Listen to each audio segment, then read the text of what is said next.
and deep diving on all things tummy tucks with Dr. Alan Tom from Amelia Aesthetics in St. Louis. So thank you so much for donating your time to us today and answering some of your questions. This is a topic that is near and dear to my heart, and probably the thing that I personally get the most DMs and questions about. My tummy tuck was almost 6 years ago, too, so I still have lots of thoughts and opinions and frustrations that I waited as long as I did. But I think it's really nice, especially when it comes to bus mob, that we talk about things other than breast surgery sometimes. A lot of Yes. people do the mommy makeover piece, including breasts, but the tummy tuck is just really still unknown for a lot of people. So I'm excited to talk about that. And you are really, especially when it comes to the topic of this, the science and anatomy of tummy tucks, you've got a lot of experience when it comes to the abdomen as a whole. So can you introduce yourself and tell us a little bit more about that?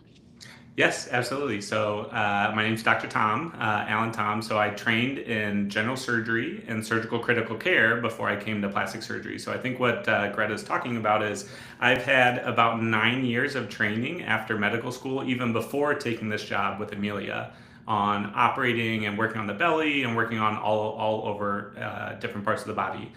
One of the things in general surgery that we're treating a lot is intra-abdominal problems. So things between your chest and your pelvis. So everything inside, all of your organs, taking things out if things are obstructed, if things are blocked, appendicitis, gallbladders, and hernias. And so hernia is a big one of the abdominal wall where you have a weakness and you need to tuck everything back in, strengthen the abdominal wall.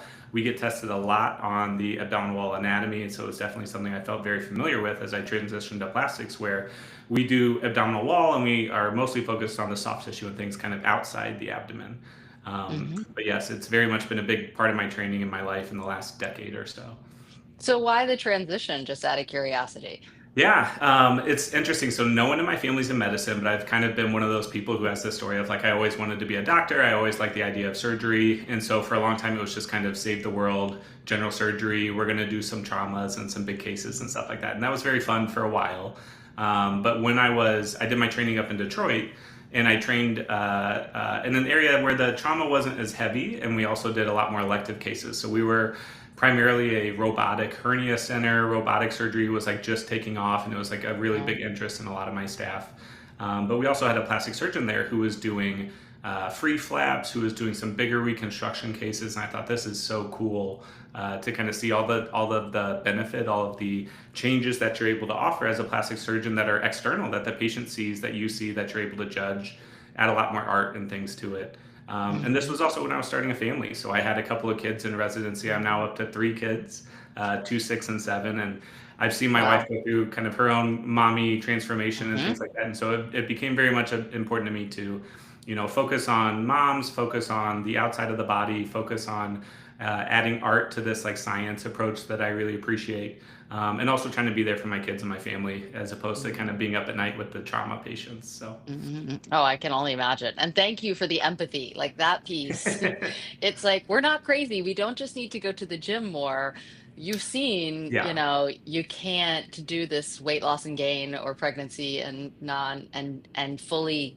Maybe there are some freaks out there, women who I'm like, you still have a six pack after three kids. I don't understand. But for the 99% of us, this is a real need. So I appreciate you Yeah, seeing absolutely. There's seeing very that. much fitness is in right now. I mean, weight loss is Hmm. in, being fit, finding a way to fit like fitness into your lifestyle is very popular right now. Hmm. One of the things that I've been seeing a lot of is patients that are losing a lot of weight and having extra skin, and they're frustrated and they're thinking that they need to work harder in the gym. And extra skin is not going to go away with more crunches, and extra skin is not going to go Hmm. away with doing more exercises or running on the treadmill or anything like that. So skin, for whatever reason that it's there, if you were heavier at one point and then you lost all your weight, if you stretched out to make room for those babies, there's only so much retraction that each person's individual body's going to do. And so sometimes we have to kind of come in and take that skin away, and really the only way to get skin to go away is with some kind of a surgery. Hmm. Well, that you led me right into then kind of the first question or the first piece of this. Like, who is a tummy tuck for? Obviously, you just said it's for someone with excess skin, but I think there are other people, men and women, weight loss or pregnancy or just anatomy. Yeah. It's. I kind of love sometimes when I see a 20-year-old or a 21-year-old decide to have a tummy tuck, even though they're maybe not ready to have kids yet. So it's kind of running the gamut of who it's for. But when somebody comes in, what are the things you talk about when it comes to a tummy tuck? Yeah, and this can be hard. So there's a couple of ways to think of it. There's who is a candidate, and there's who's not a candidate, and those are both Mm-hmm. kind of ways to kind of narrow yourself down. So I think everybody has a little bit of extra skin in their belly region that they might want to tighten up. And so for the grand majority of people, having extra skin that's not fat, that's not something that's going to go away in the gym, that could make you a candidate for a tummy tuck. So sometimes it's a little bit easier to say who's not a candidate for a tummy tuck. Mm-hmm. Um, there's a couple of different ways to answer this. The first one's kind of obvious. If you're actively going through chemo and radiation, if you have an active infection, if you're actively fighting cancer or something like that, I think this is very much an elective cosmetic procedure. Be at your best health, and be Mm-hmm. ready to tolerate a bigger surgery. Mm-hmm. The other thing that comes up is being in our best health and being at our goal health, being at our goal Mm-hmm. weight is a big one that comes up. So it's not that you're not a candidate for surgery if you're not at your goal weight. But I try to tell people, if you plan to lose another 30 or 40 pounds and we've made you as tight as you can Mm-hmm. be at the time of your surgery and then you lose more weight, well, you may have some extra skin again. And so we might have to Mm-hmm. talk about doing this again. Doing a redo abdominoplasty is much more complicated than doing it the first time. And so sometimes it's a little bit easier to say, why don't you take a little bit more time, get to the goal weight that you want to be? I'm still going to be Mm-hmm. here. Other surgeons are still Mm-hmm. going to be here and be available for you. And then we can do this one time. It saves the Mm-hmm. patient money. It makes our jobs a lot easier. You're going to be able to get a tighter result because you're going to lose Mm-hmm. both the external fat that's under your skin and the internal fat that's kind of in and around your organs. So we'll be able to kind of placate your muscles a little bit tighter, Mm-hmm. things like that. So being at your goal weight's important.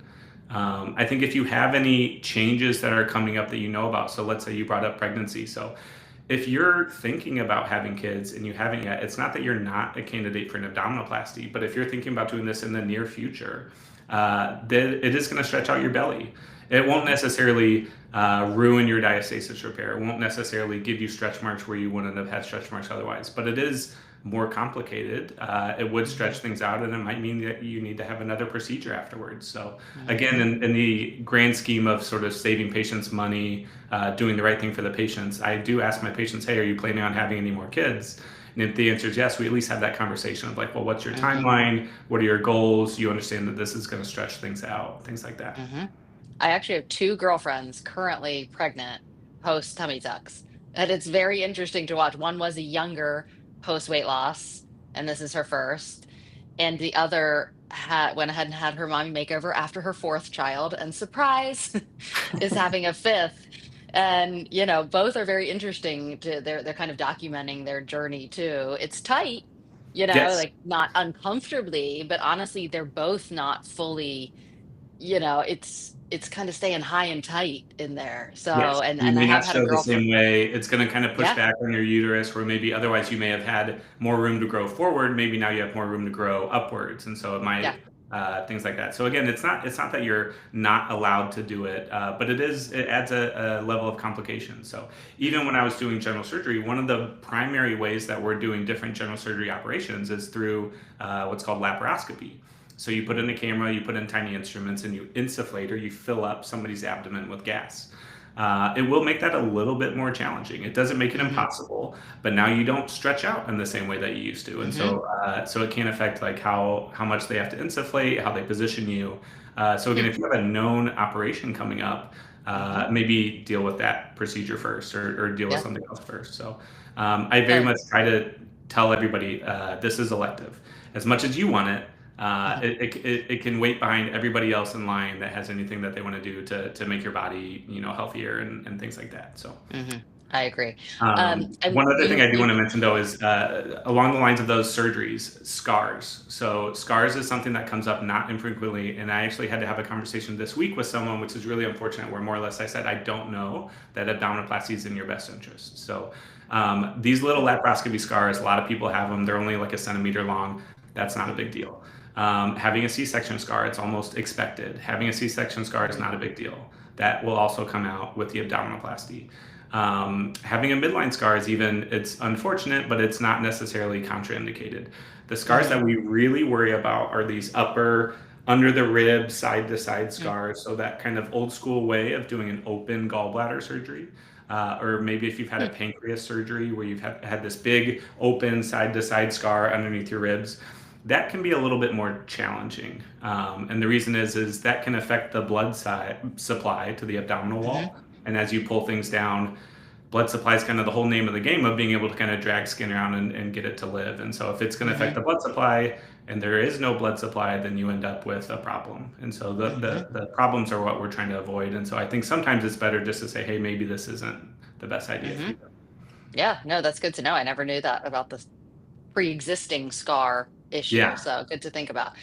You talked about skin, but I think for tummy tucks, muscle repair for some of us can be just as impactful, if not the big thing. But also because you said everybody, yes, is fit right now and working on it. I think a lot of people look at very fit, lean women and they don't maybe have a ton of excess skin, but they still have this kind of barreled look because of their muscles, even though their muscles are tight. Mhm. Can you talk about what can and can't be done when it comes to muscle repair? And even sometimes people message us and go, can I have it without the muscle repair? And it's like, yeah, you could, Good. but Yeah. do you want to? Like that, that was the reason I had mine. And I am still blown away. I thought I was fit and I was at my goal weight and I didn't have any excess skin hanging over. And within a week, I was at a pant size down, which wasn't even a goal, but I just didn't even realize how much that kind of corset Yeah. that is now, it's 6 years later and it's still there. That is really such a nice benefit when it comes to back pain and getting dressed and all kinds of, even my posture has changed Yes. so much. So, will you talk about the muscle repair piece of a tummy tuck? Yes, almost always the muscle repair we're talking about is a diastasis repair. So it's a Hmm. midline muscle repair. It's kind of those six pack muscles that travel up and down between your ribs and your pelvic bone. When you have children, and this is probably the most common is children that are going to Hmm. stretch out in pregnancy and push against your rectus muscles or your six pack Hmm. muscles. And those just need to make room for the kids. So they're going to move forward and they're going to move lateral. As they Hmm. move laterally, they may stay in that position. It's really hard to tell who's going to get a bad diastasis repair. I would say if, in general, the stronger core you have at the beginning, maybe the tighter your abdomen is in the beginning, the smaller babies you have, like if you had like twins or something like that, I think there's obviously Hmm. more room that's going to be made, the more that Hmm. your muscles are going to stretch out. There are going to be some people that just kind of stretch right back and go back to normal and have a very minimal diastasis. But I think most Hmm. people, whatever they started with, that distance between those six pack muscles is going to be a little bit wider after having kids. Hmm. But Hmm. it's not just having kids. If you were at a heavier weight and then you went down in weight, there's intra-abdominal fat that's going to be added and that's going to be removed. And there's probably a laxity that is going to be Hmm. present in your abdominal wall. There's a couple of ways that you can kind of tighten this laxity. The most common is we take a stitch and we run it from the top part of your ribs all the way down to your pubic bone and we tighten all that Hmm. up. There's a little bit of debate as far as like, do you over tighten on purpose? Do you tighten like Hmm. just to put the muscles back where they're supposed to go? I do think a little bit of over tightening kind of makes sense with the idea that they're going to stretch back out a little bit after surgery. But you don't Hmm. necessarily need to roll everything in as tight as you can get it. Um, Hmm. but we do want to kind of add to that core strength, and like you said, it will help your posture. It will help your Hmm. core strength come back. When those muscles are split to the side, they're over lengthened and they need to tighten excessively to get that sit up position going. So people may notice after they've had kids that they're not able to do the same amount of sit ups that they used to do and things like that. And so Hmm. if we put those muscles back where they're supposed to go, they're going to be able to function at a more optimal length and it's going to be a more optimal strength for you. Hmm. And you really do get these like side benefits that we weren't expecting. So a lot of these Hmm. studies are kind of retrospective, meaning we did the surgery and then we asked people a question and they told us how they did. But there's pretty good data as far as some people's back pain gets better, some Hmm. people's stress incontinence can get better. Hmm. There was a new study out in PRS this month that said benzodiazepine use or like Valium and some of these like anxiety medications is going down Hmm. after surgery. And the idea being, if you're really anxious about how you look in your clothes and you're taking some medication to kind of go out and socialize, and now you have that abdominal skin taken away, you're less Hmm. anxious and you're going to use less medication. And so there's a lot of Hmm. these ancillary benefits that we're starting to see from this procedure. That is so cool. I'm obviously team that, and I waited. My youngest was 8 when I did it, and I fell right into that. I should just work out harder. I should just work out harder. Like that was always an answer, I thought. And Yeah. finally, I'm like, I'm teaching other people about this. Why do I not consider this? And so it has just been amazing. I found myself doing different workout classes and then pushing myself harder and feeling more comfortable in clothes, which led me to try marathons. And I've never worked out more than I have after my tummy tuck, or just had more fun with different workout stuff. So there's Yeah. lots of side benefits for sure. So Um, let's so talk about s- this since we're talking oh about yeah, working out. So one thing yeah. as far as like goal weight and working out and stuff goes. So sometimes it can feel like doctors are the bad guys and we come in and we say, no smoking, lose weight, you have to be this weight to get this kind of a surgery. And it can feel like we're kind of writing these like arbitrary laws and things like that. So first one, let's talk about weight because you talked a lot about kind of Hmm. working out and getting ready for your tummy Hmm. tuck. So why is it that doctors have a certain BMI cutoff for this type of surgery? In general, what we do is we do the surgery on all different kinds of people, and we kind of group them into groups. So we'll say, let's say it's a BMI of, 20 to 25, then a BMI of 25 to 30, and then a BMI of 30 to 35, and then a BMI group of like over 35. When we group people up like that, there's more wounds, there's more infections, there's more problems as those BMIs get higher. So it's not that we're trying to be the bad guys and say, hey, I'm not going to do it unless you lose weight, just because I want to do an easier surgery or something like that. It's really in your best interest, and your outcomes are going to be better if we're able to get you in kind of these better ranges.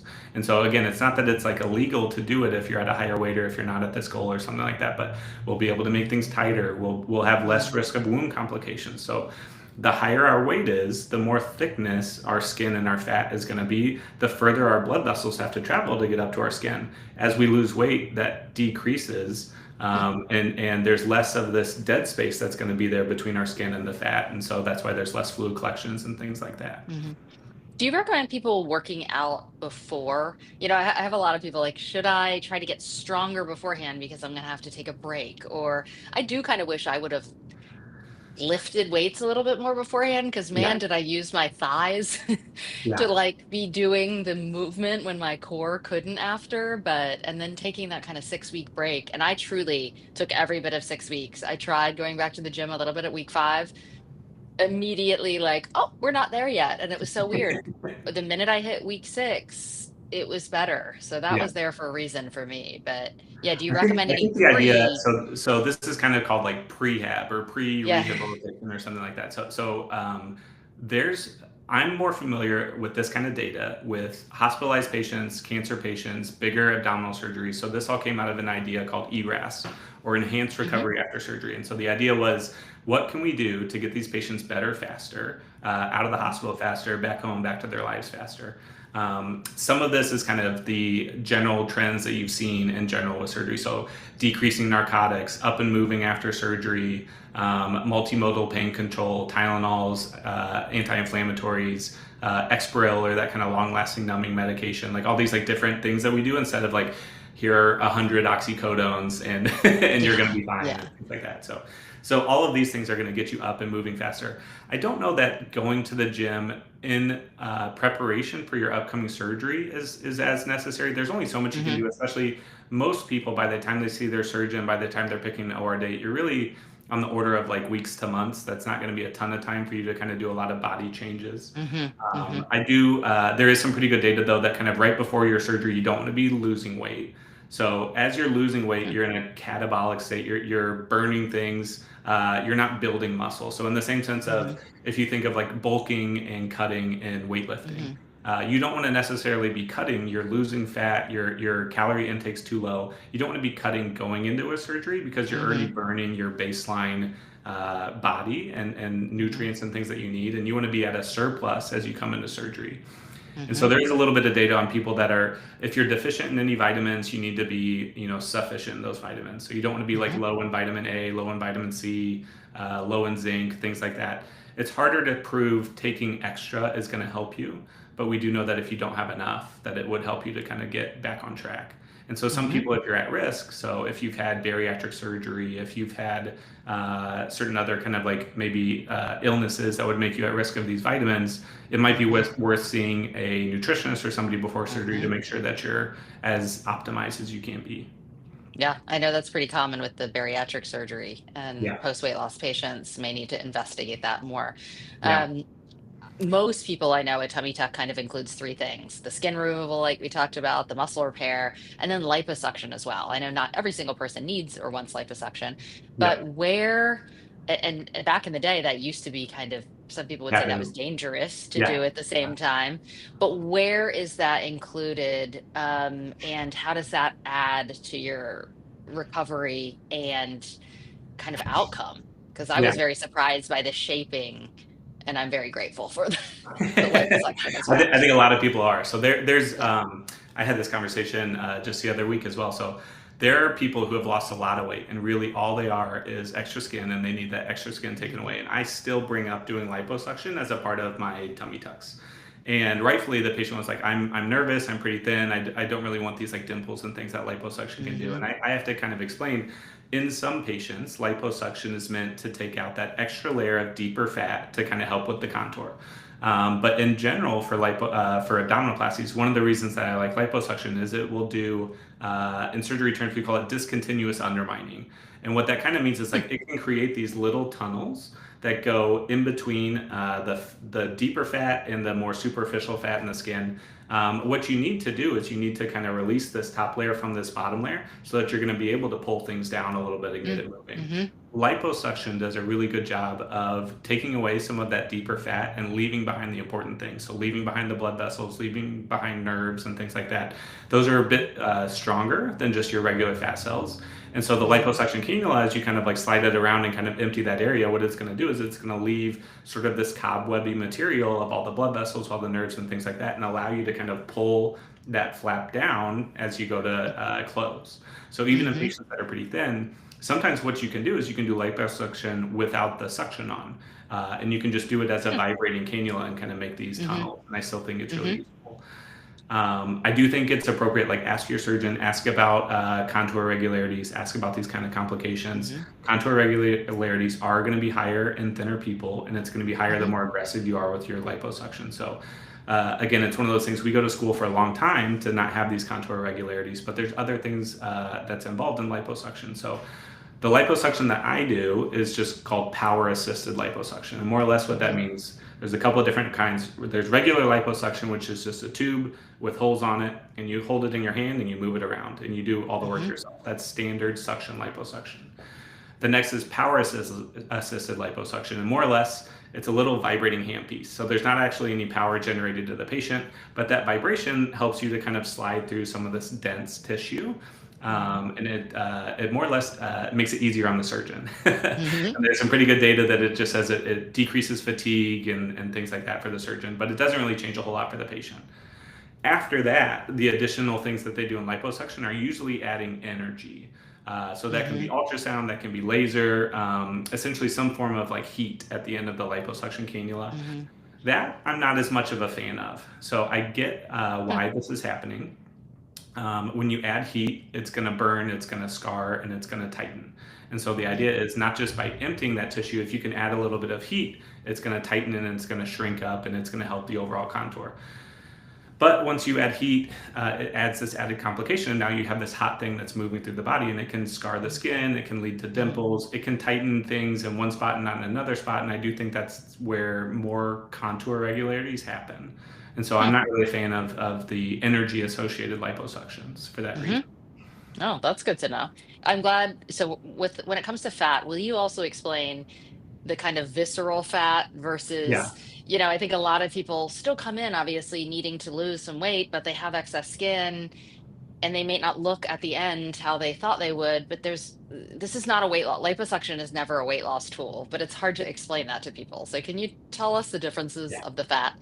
In some level, like you're going to take some fat away. I see why people get kind of confused and things like that. Hmm. So BMI is just a skin surface area in your fat. They use your height. They try and calculate a BMI. The higher your BMI is, you've got fat that's in between your skin and your muscles, but you Hmm. also have fat that's inside or on your organs. Hmm. So that's what we call that visceral fat. And we know that kind of correlating mostly with BMI, the higher your BMI is, the more you've got visceral fat and subcutaneous fat. Some people are just going to have a little more visceral fat or a little more fat around Hmm. their organs, and some people are going to have a little more subcutaneous fat, which means that kind of fat like between your skin and your muscles. The Hmm. fat between the skin and the muscles we can target with abdominoplasty. We can target it with liposuction. You really want to, the fat layers are kind of double between your skin and your muscles. So you really want to leave the top layer between the skin and that top layer of fat, and you want to take that bottom layer of fat between the fat and the muscle layer itself. So as long as you leave a thick layer of the top layer of fat, that'll Hmm. help with a lot of the contour things. It'll make it not look like your skin is stuck straight to your muscle, which is Hmm. not a look most people are going for.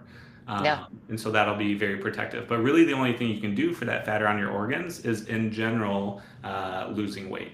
And so we can't do anything to treat that. We don't go in and take that kind of fat out. It's actually really helpful. When I was in general surgery, there's a sheet of fat we call the omentum. And you actually use that whenever you do a kind of surgery because it's there to fix holes, it's there to patch problems. And so when you take the intestine apart and put it back together, you would put the omentum around this repair so that it'll help Hmm. and prevent leaks. And so it wouldn't be something you'd want somebody to go in and take that fat out for anyway. Yeah, I always tell people, don't worry, we're not messing with your organs at all. We're not touching any of Yes. that. Are there any visible liposuction scars after a tummy tuck? Like, how do you get in there and can Yeah. you maybe even walk us through the order of what happens in the Yeah, surgery? Like, what absolutely. So happens?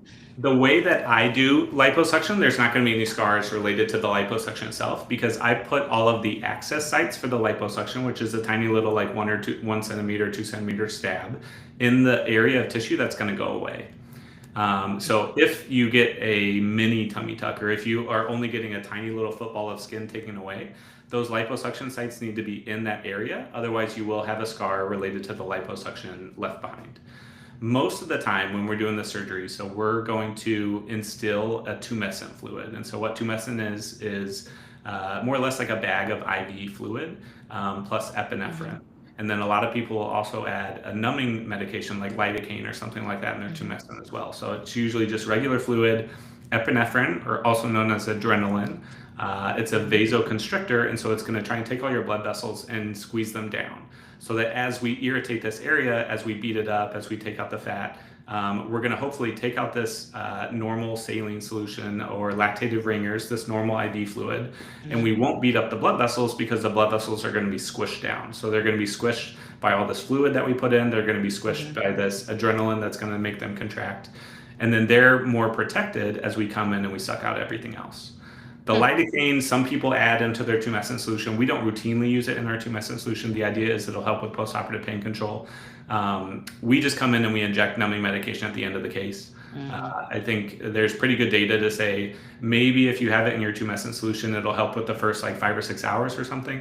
But after that, everybody's about the same. And as long as you're still Hmm. using local, I think it's really going to help with pain either way. Hmm. Hmm. The way that Okay. it'll work is we instill that solution at the beginning. We do the liposuction at the beginning, and then Okay. we'll take out all of whatever tissue we're going to take out. Okay. So it's usually a football shaped piece from hip bone to hip bone, belly button down to your C-section scar, down to Hmm. kind of that upper pubic area. That football goes away. You have to dig out kind of those six pack muscles right in the middle. You sew the six pack muscles back together, and then you pull that skin flap down Hmm. and close everything up. You make it sound so simple, and I know it's not at all. Okay, so belly buttons. That's I probably got the most amount of questions from Basma about belly buttons because I think a lot of people think that's the dead giveaway. Yeah. The different shapes of belly buttons. I mean, talk to me about. I've noticed Amelia's belly buttons look a lot different for the most part, but there are tools and things and people tell you to put a marble in there, or all kinds of things to make your belly button look better. Yeah. Talk to me about how that's determined and if someone can, like, how do I know what my belly button might look like afterwards? One way to know what it's going to look like afterwards is talk to your surgeon, have them show you some before and afters of kind of this is how Hmm. I do belly buttons, and this is a general thing that you can expect. There's a couple of different things that are going to come into play with the belly button. So first of all, like, do you have a hernia at your belly button? Have you had previous Hmm. scars at your belly button already? So one of the things with a hernia or a scar, it's a very common place for surgeons to come in with those laparoscopic cameras and to put an incision around somebody's belly button. So it's a Hmm. lot easier to get through the fat. It's a lot easier to get into the abdomen. There's a couple of reasons to do it, but it does put you at risk of those insides kind of bulging out at your belly button. So if you had an innie and it's turned into an outie, that might be Hmm. a hernia. That can happen with pregnancy. It can happen just kind of any time in your life. It can happen with just kind of weightlifting or honestly just living your life. Anybody can kind of go from Hmm. an innie to an outie. Once you have that outie belly button, that's concerning for a hernia. Hmm. If you have a hernia, what that is some of that internal intestinal pressure. Usually, it's what's called preperitoneal fat that's pushing up underneath the belly button. So, what we need to do is there's some hole or some weakness in the abdominal Hmm. wall right underneath your belly button. A tiny hole is normal. A bigger hole, once it gets to be about a centimeter, is usually visible to people and is something that we try and fix. So you make a little cut at the bottom of the belly button. You have to put all that back down. And then Hmm. sometimes you have to tack the belly button back down to make it not look like an outie anymore. Hmm. Um, Once you've treated the hernia, the idea is to keep this belly button very skinny and still have a blood supply, but kind of on this very skinny stalk. And the belly button's going to stay. And then you pull the Hmm. skin down and around it, and then you pull the belly button back out. And then Hmm. in general, to make the belly button look better, you want the abdominal skin to be kind of curving in and down before you start the scar and start the repair on your belly button. The more that you just kind of bring your belly button up to the surface and start the scar, and then if things are to widen at all of a sudden that scar is on the top and outside of your skin, and it's a little bit more visible. That's kind of Hmm. that telltale, I know you had something done kind of thing. Hmm. Most of the time, our goal is to make that scar on the inside, make it kind of curving down, make it as small as possible, and make it a lot less noticeable. Hmm. What do you recommend people do afterwards to improve scarring? Or especially there are also people in skin colors and that Yeah. know that they're not going to scar as well. Is there anything they can do ahead of time or prepare for that? Yes and no. I mean, for your scars, the surgeon has a couple of things that they have to do first. So scars need to be not on tension. We need to avoid infection. We need to avoid kind of hematomas. These early, really big inflammatory states are going to make your scars worse. If that belly button was maybe too small, or if our abdominal wall is really thick, it's really straining to kind of get to the top. It's going to be under a lot of tension. You're at risk of that scar being thicker. Mm-hmm. So those are some of the things that the surgeon has to do. After that, I usually tell my patients wait like 6 weeks at least before you start talking about scar care and scar creams and stuff like that. Hmm. Partially, it's because it takes about that long for the scar to just kind of seal all the way over. So don't do any scar Hmm. creams, don't do any massages until everything's all the way healed over. Once it's healed over, the best data is for silicone related products, so silicone gel, silicone taping, and massaging.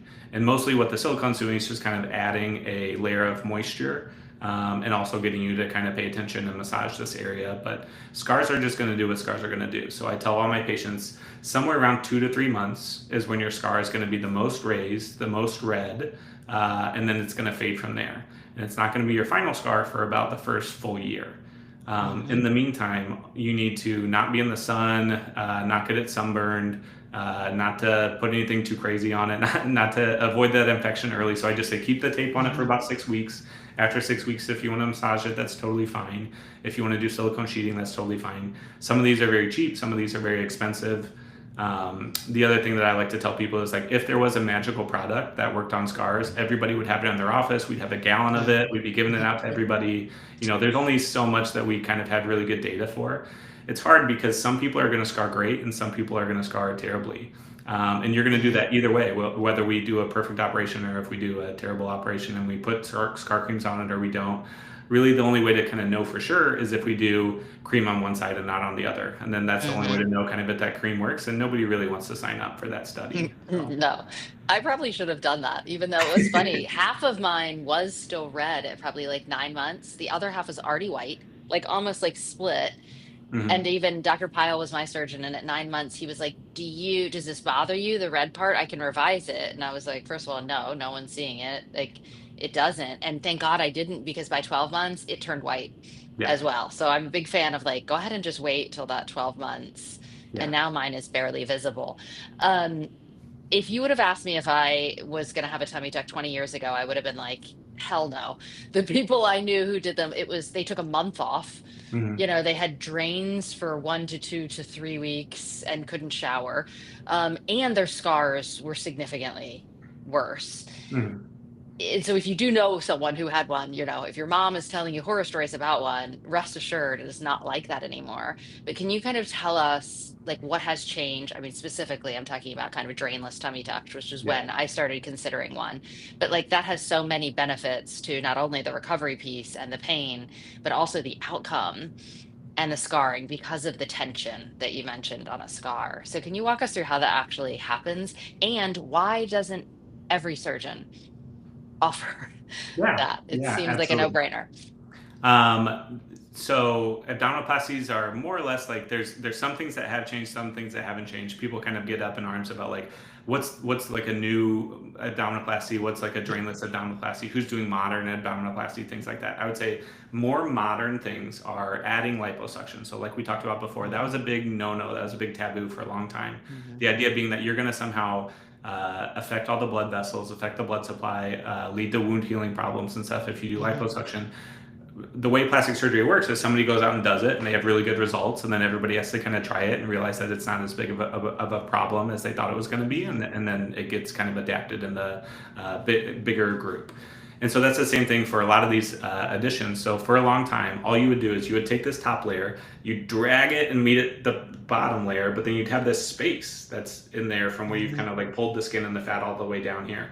The skin and the fat are on tension because you've taken all this stuff out and you've pulled it all the way down, and this is the only thing holding it together. So those scars on tension are going to widen, and they're Mm-hmm. going to look really wide. And so part of the thing, it used to be that you could only pull so far. So it was sort of against the rules to bend somebody to get their skin to meet in the OR, where Mm-hmm. that's something that we do very commonly now. And the Mm-hmm. reason being is it would just be too tight and it would widen their scar. Mm-hmm. So progressive tension sutures are not a new idea to plastic surgery. They're just kind of a new, let's do it for sure in all of our abdominoplasties idea. And so the Mm-hmm. idea is that as you pull that skin and fat flap down and you have a muscle layer down here, each step along the way, you're going to quilt this down with a stitch here, stitch here, Mm-hmm. stitch here. And then it's going to take all that tension off so that by the time you close the skin, there's no tension on the skin and the scar is going to be Mm-hmm. under no tension. It's not going to widen and it's going to heal really nicely. Mm-hmm. Progressive tension sutures are also going to take that big empty space between the skin, the fat, and the muscle, and they're going to close that space down. And so, where you used to have to leave a couple of drains behind that would stay in for a long time in case Mm-hmm. blood or healing fluid would show up after surgery, which we call a seroma, you don't need those anymore, because even if that space were to fill up with a little bit of fluid, because it's stuck down in so many different points, the fluid's only going to be able to be there in a tiny amount. So it doesn't make Mm-hmm. seroma zero, it doesn't make hematoma zero, but it very much decreases their incidence and it decreases the rate that they're clinically significant. And what that Mm-hmm. means is if we put an ultrasound on everybody, you might be able to find some tiny little grape sized fluid collection or something. But if it doesn't affect the contour of their skin, if it's not causing them pain, if it's not something that's kind of like obvious on the outside, is that really important? It's definitely made those fluid collections a lot smaller. And so you're not Mm-hmm. getting drains put in late. You're not getting aspirations, which is a needle in the office to kind of suck that fluid out as frequently as you Mm-hmm. used to. Mm-hmm. But again, this was something that somebody had to come out and say, hey, just do it. Trust me. Put these progressive tension sutures in. Don't use a drain. Trust me, it's going to be fine. And then people did it and Mm-hmm. they realized it was fine. And so I do Yeah. think there's a lot of people out there that aren't ready to make that step. And so even if they do progressive tension sutures, they'll still use a drain. I don't think it's wrong. I think people are trying to be safe. I think people are trying to Mm-hmm. do the right thing. I think if you've done this for a decade and somebody tells you to change, I think it can be hard to kind of make that step if you've been very happy for a decade. And so I don't blame Mm-hmm. anybody for kind of doing it the way that they've done it. I just know that when I've kind of entered the game, liposuction is okay, progressive tension's great, drainless is also great, and we're Mm-hmm. not seeing those complications. And so that's very much something I feel comfortable with. Yeah, good. Well, I'm team, you all keep pushing to make it easier on us, Yeah. So all of those, like, because talk to about the showering. I believe, do you guys at Amelia St. Louis, you can shower after 48 hours after a tummy tuck, or? Yeah, Yeah. and honestly, even the 48 hours, like I'll tell people, like if on the first post-op day you have a bunch of stuff on you and you want to get it off, Hmm. like if another day goes by, it's not a problem. Like if you want to get that Yeah. stuff off of you, that's totally fine. Really, what it is we're using Exparel, so we're using a numbing medication that we know to Hmm. put in the abdominal wall, and that's going to really help with a lot of the pain. A lot of the pain Hmm. comes from some of it's liposuction, some of it's the muscle repair, some of it's just everything that we're doing. A Hmm. lot of the pain is kind of referred, and so if your abdominal wall gets beat up, if the liposuction kind of beats up that area under your skin, you don't really know where it is, but those Hmm. nerves come around from your back and they go around to the front, and so those nerves are mad, and so it can present as back pain, it can present as side pain.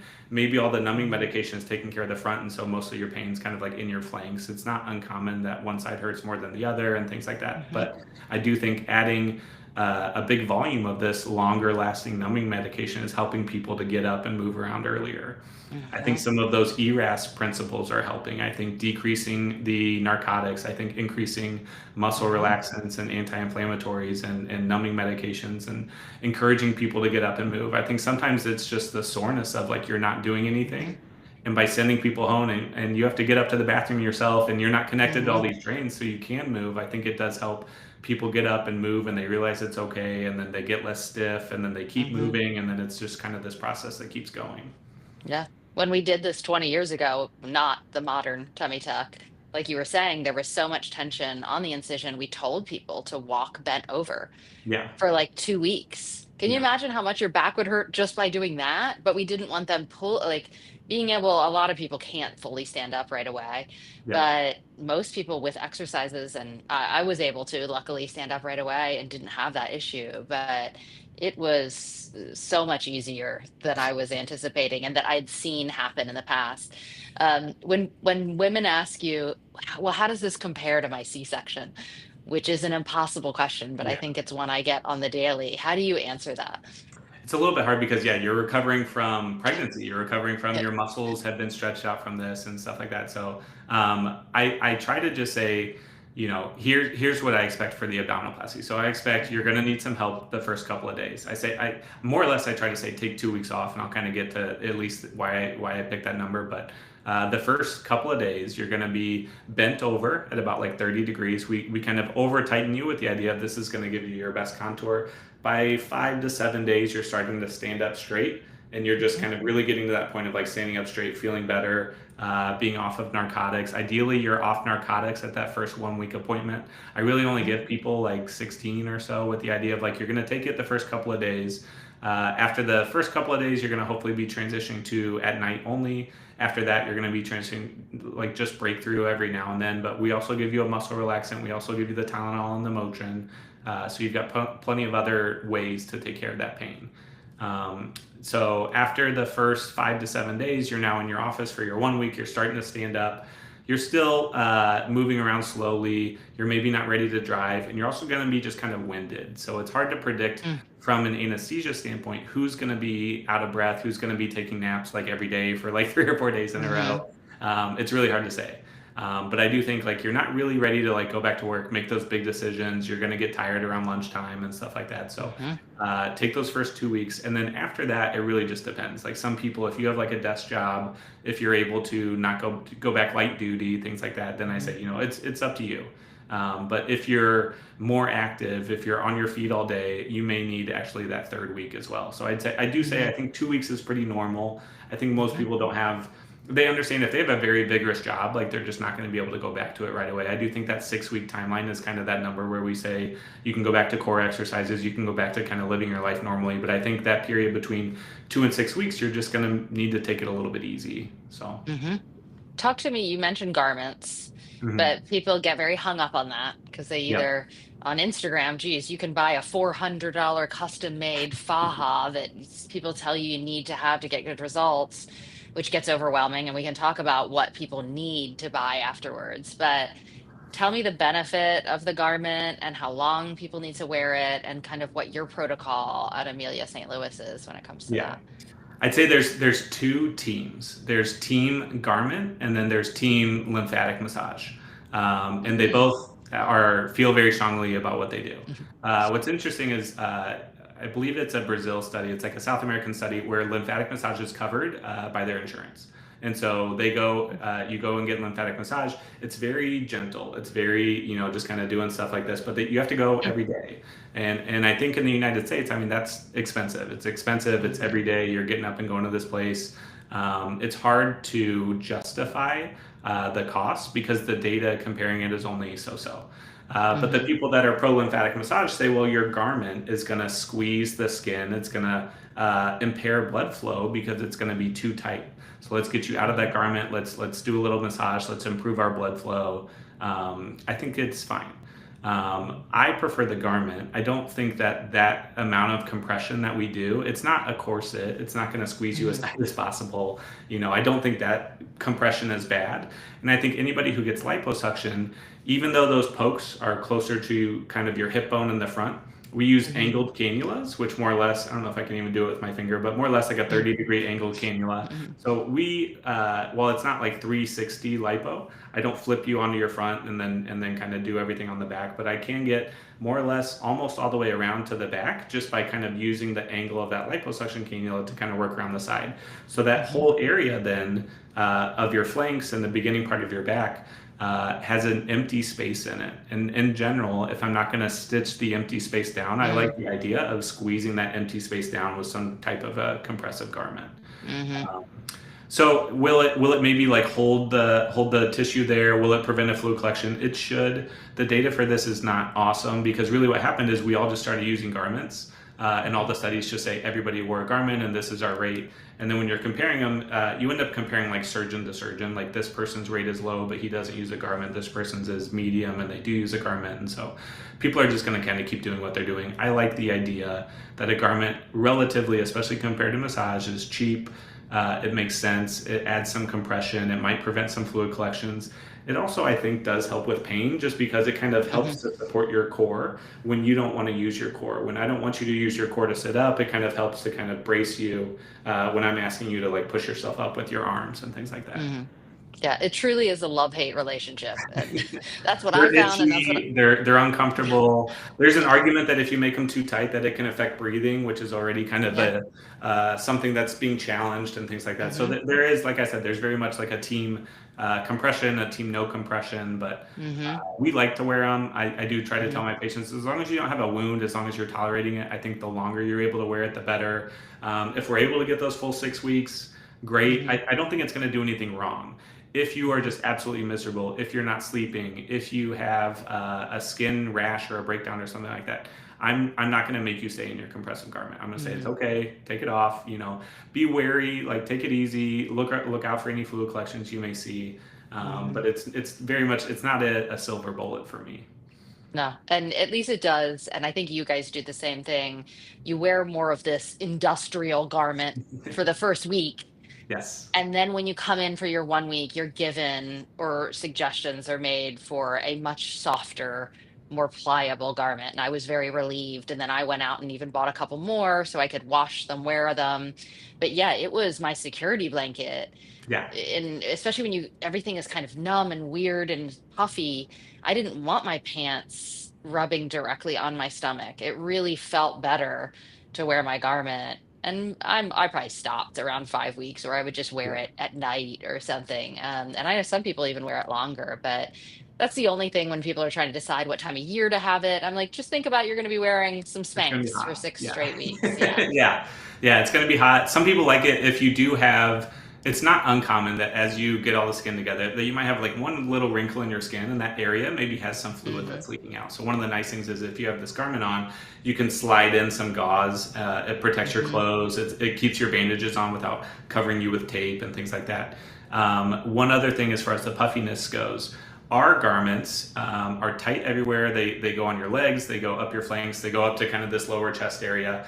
They have like a opening or a flap so that you can go to the bathroom, but that area is not being compressed. So this is the only place that fluid can go, and that area will get swollen. And so we do try to warn people ahead of time because that can be a little startling when you say, oh my goodness, like they didn't even do any work here. Why is it all bruised down here? And really the fluid has nowhere else to go. You're spending most of your time up, so it's going to go down with gravity. As long as people are aware of that, I think they understand that this is going to go away and be fine, but it can be a little startling at first.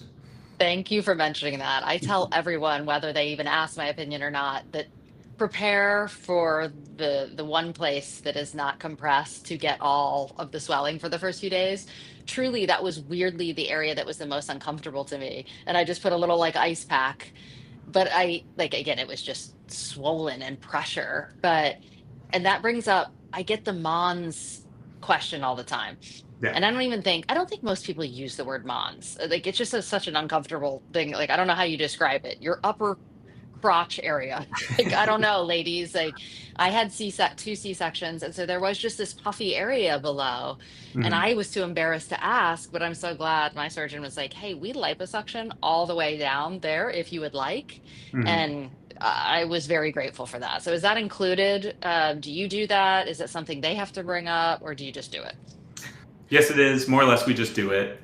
There's a couple of different things. One is just liposuctioning the area and getting a little bit of that fat out is something Mm-hmm. that we'll just do. Especially there's some people that need it more than others. There's some that I might Mm-hmm. address it beforehand. There's some it may not be worth it a whole lot to liposuction in that area, so they may not get it. But it's Mm-hmm. something that I would talk to the patients about if they needed it. Mm-hmm. One other thing that you'll hear about is something called a monsplasty. And what it Mm-hmm. is taking that upper area and intentionally grabbing it and moving it forward and sewing it to the abdominal wall. Because we're sewing the abdominal wall to this area, I think it already gets lifted. I don't think you need to do this Mm-hmm. as a separate procedure. So more or less, I Mm-hmm. say that's included in what we're doing. Mm-hmm. But Mm-hmm. if people ask me and then I say yes, like we do, like a monsplasty is part of it. Yes, liposuction is part of it. What's really interesting is there's a population of people that have lost a lot of weight, Mm-hmm. Ozempic, whatever, and they actually feel like they've lost volume in that area. There's even some people, especially as we get down more to like the labia majora and things like that, who actually want some things put back in. And Mm-hmm. so I've seen and done some fat grafting in that area as well. Mm-hmm. And so there's areas where you want to take some away. There's areas where you want to put some back. I think it's definitely something that we can talk about. Yeah, I think that's really cool. Okay, I've taken up so much of your time, but I have one more question. So the preparing, the buying things. I mean, I think that's one of the most common things on Bus Mob. Like share your list, and they can be these exhaustive lists. And I mean, I am a preparer too, so I understand and I like shopping. What would you tell your wife or your mom? Like, here are the things you need to recover from a tummy tuck. Oh, interesting. I think a lot of it is how much help do you need? How much like what's your house like at home? Things like that. Like I Mm-hmm. don't know that everybody's gonna need a handle in their shower. I don't know that everybody's gonna need some sort of like tall toilet or something Mm-hmm. like that. But there are some certain things where if you're on an eighth floor walk up, is there somebody else you want to stay with for a little bit? Is there Mm-hmm. somebody or do you just want to kind of like get all your food and everything ready so that you only have to do Mm-hmm. that like the one time and then you don't need to be doing stairs all the time? So Mm-hmm. there's things like that. As far as we send people home with a few pads for any kind of drainage and Mm-hmm. stuff like that. We'll send you home with your garment. You don't need to get your own garment. I wouldn't go out and buy new clothes per se. I would say try and Mm-hmm. wear something that's like stretchy with the understanding that you're going to be swollen. You're not going to be your final size. That liposuction needs some time for your skin to kind of react and tighten. And you're not going to want to go buy all your fitted clothes and stuff like that yet. So this is Mm-hmm. still very much the baggy clothes, leggings Mm-hmm. era of your Mm-hmm. recovery.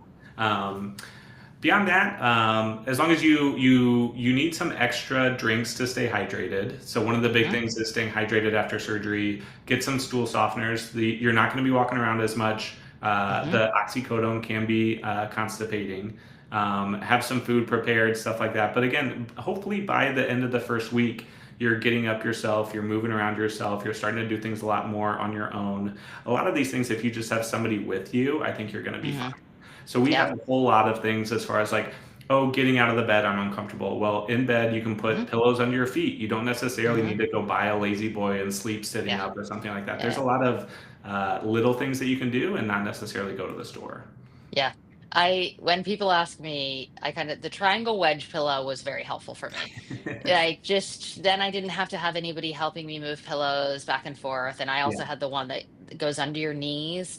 And that was great. I'm like, Yeah. that was worth the $60 Amazon investment. But no, I have had people go out and buy a recliner, Yes. it immediately be uncomfortable because of the angle it was, and then they couldn't get rid of a used recliner, and then they had to deal with Facebook Marketplace. I don't think you need that. But yes, Yeah. stool softener stuff and meal prepping. Like I just Mhm. was so glad I didn't have to spend any mental energy. I had like recipes all over my fridge for my husband of like, here's the smoothies I want, here are the where's the ingredients are, all the things. Other than that, I didn't do any of the toilet risers or shower things. There's a And whole bunch of stuff. There's a whole market for all those kind of things. I mean, there are going to be some adjustments you're going to have to make. One of the mhm, big things for me, the other thing in bed, people want to kind of sit up as they get out of bed. That's going mm, to be pretty sore. You're not going mm, to really want to feel like doing that. I tell people yeah. your two options are use your arm, push yourself up until you're sitting up, and then just kind of stand up. Or even if you just kind of roll out of bed on your That knees and was then me. stand up from your knees, depending on how high your bed is. I think that's also a lot easier. But again, these are things that you can figure out on the way. Could you buy some sort of crazy contraption that lifts you up? Could you buy some all this like a new bed or something to sleep? Yeah, Mhm. I don't think you need it. I think you're going to be fine. I No. do think the recovery is a lot better than it used to be. Have Yes. somebody around with you though, because you are going to probably need help that first week. Yeah. No, that's such great advice. I so appreciate it. I know the whole community does when you guys take the time to answer these questions for us. I love the transparency. So thank you. I know you and I could probably go on and on and on Oh yeah, about I can talk this. about this all day. Yeah, like one thing we did not talk about, which I do want to kind of give a plug for, is Yeah. what's a mini, what's a standard, what's an Hmm. extended. Yes, do it. We get this all the time. There's not a Hmm. good answer for this because these aren't insurance terms. This isn't like a dictionary term. Hmm. This is just a thing that we kind of made up at some point. So everybody thinks I want the mini. Again, it gets back to Hmm. that like, oh, I can like get better faster and stuff like that. So I do want to say standard is a standard for a reason. Standard is Hmm. hip bone to hip bone above your belly button, right above your pubis area, that kind of like middle football area of skin that's going to go away. A mini Hmm. is going to be a smaller version of this. Hmm. It may or may not include fixing the muscles. You need to ask your Hmm. surgeon that. It may or may not include liposuction. Some people view a mini as just almost like a C-section scar revision. Hmm. The way that I view a mini is it's a smaller football shape, but I'm going to leave your belly button more or less where it is, and I'm just Hmm. going to pull down whatever your skin will give me, so it will drop your belly button down. So there's really only a small Hmm. portion of people whose belly button is naturally high that I can take out like an area of skin and pull that area down and have them not look abnormal. Hmm. Most of the time, nobody thinks about this. Your belly button sits kind of right about where your hip bones are, more or less like Hmm. halfway between your xiphoid, that sort of lower chest bone, and your pubis. Hmm. Once it gets down below your hip bones, it's going to look low. And you may think it's Hmm. like, great, oh, mini, I'm going to recover faster, I'm going to have no scar on my belly button. But if it gets too low, it's not doing you any favors. And Hmm. then an extended just means some people, that kind of roll, that area you want to treat, goes around to your side, goes around to this like flank area, and we'll just continue that excision as much as we need to kind of treat that Hmm. extra area. Everybody exists on a spectrum. So if you're kind of in between a standard and an extended, just know we're going to Hmm. take out the area that we need to take out, but there is some spectrum there. So we try and call it something different for each person. Hmm. And I believe all of those pricing, there's slight price differences Yeah. between those, but it's not like people are like, oh, a mini must be half the price. And I'm Yeah, like, exactly. no, That's the it's biggest thing. It's like honest. mini, I want to get back to work faster, things like that. It's like, Yeah. no, we just have to do stuff through a smaller area. We're going to take out less skin, but you're still going to get the muscle repair. You're still going to get the liposuction. You're still going Hmm. to be pretty sore. You're still going to need the same amount of time off. It just means Hmm. less skin is being removed or more skin is Yeah. being removed. Yeah. Really, the skin removal is not the reason that people get really sore after this. A lot of it's the muscle repair, a lot of it's the liposuction and that kind of like working around and really tightening everything back up. The skin is not a big deal. Yeah. We do. It will be a longer scar. That's really all you're Hmm. trading for. So Hmm. That's perfect. Well, I know you guys list all of those prices too. If anybody wants to look yes, at the difference in pricing at askamelia.com, they can follow you on Instagram. I love your Instagram. And now I'm waiting for your TikTok at dr.tom.amelia. But thank you. Thanks to the whole team out there at Amelia St. Louis absolutely. for covering you while you chat with us. But us mom Yeah, absolutely. appreciates Happy you. to do it. If anybody has questions, like do reach out, book a consult. I love talking about this stuff. Like you said, I could talk about this all day. Yeah, If anybody's interested, I very much am trying, doing my best to do a lot of educating both online and in the office. So I really want people to know what they're signing up for. This is really important to me. And I really appreciate you taking the time uh, as well. So of course. Good. We're going to DM you some questions. Thank you. sounds You good. guys have a great